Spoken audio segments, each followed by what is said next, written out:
அனைவருக்கும் வணக்கம். நான் உங்கள் ஜெயவேணுகோபால். நாம் இன்றைக்கி பார்க்கக்கூடிய தலைப்பு கடன் வாங்கவே கூடாத ஜாதகம், ஜாதக அமைப்பு. இதை பற்றி பார்க்கலாம். கடன் அப்படிங்கிறது நமக்கு தெரியும் 6ஆம் பாவம். ஜாதகர் அப்படிங்கிறது லக்ன பாவம். ஒரு ஜாதகத்தில் லக்னாதிபதிக்கும் 6ஆம் அதிபதிக்கும் 6 8 தொடர்பு உண்டு. லக்னத்துக்கும் 6ஆம் அதிபதிக்கும் தொடர்பு 6 8 இருந்தால் இந்த நபர் கடன்கிற கான்செப்ட் பக்கம் எட்டி கூட பார்க்கக்கூடாது.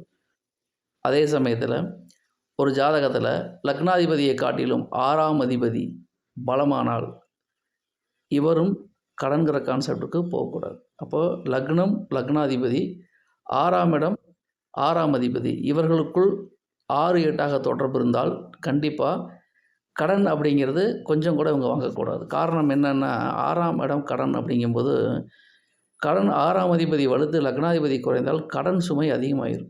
அந்த கடனால் ஜாதகருக்கு கவலை ஏற்பட்டுவிடும். அப்போ எப்பொழுதுமே ஒரு ஜாதகத்தில் லக்னாதிபதியை விட 6ஆம் அதிபதி வலுவாக இருந்து 6ஆம் பாவம் வலுப்பெற்றவர்கள், லக்ன பாவம் பாதிக்கப்பட்டவர்கள் கடன்கிற பக்கம் போனாங்கன்னா கடன் வாங்கி கடனால் மிகப்பெரிய கவலைக்குள்ளாகக்கூடிய சூழல் ஏற்படும். அமைப்பு இதுதான். அப்போது கடன்கிறது கொஞ்சம் கூட கைமாற்ற கூட யார்ட்டையும் வாங்கக்கூடாது. இருக்கிறத வச்சு என்ன பண்ணணுமோ அதை பண்ணிட்டு போகிறது தான் புத்திசாலித்தனம். இருந்தாலுமே கடன் பக்கம்தான் இவர்களை காலம் இழுத்து கொண்டு செல்லும் அப்படிங்கிறத மறந்துடக்கூடாது. கடன் வாங்கிட்டோம்.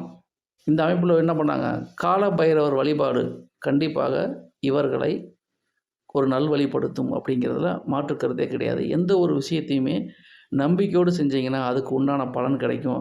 நம்பிக்கை இல்லாமல் ஏனோதானு செஞ்சால் அதற்கு உண்டான பலன் கிடைக்கும். ஸோ இந்த பதிவில் யார் கடன் வாங்கக்கூடாதுங்கிற பொதுவான தகவலை பார்த்தோம். தனிப்பட்ட ஜாதகத்தை பொறுத்து பலன்கள் வேறுபடும். நன்றி, வணக்கம்.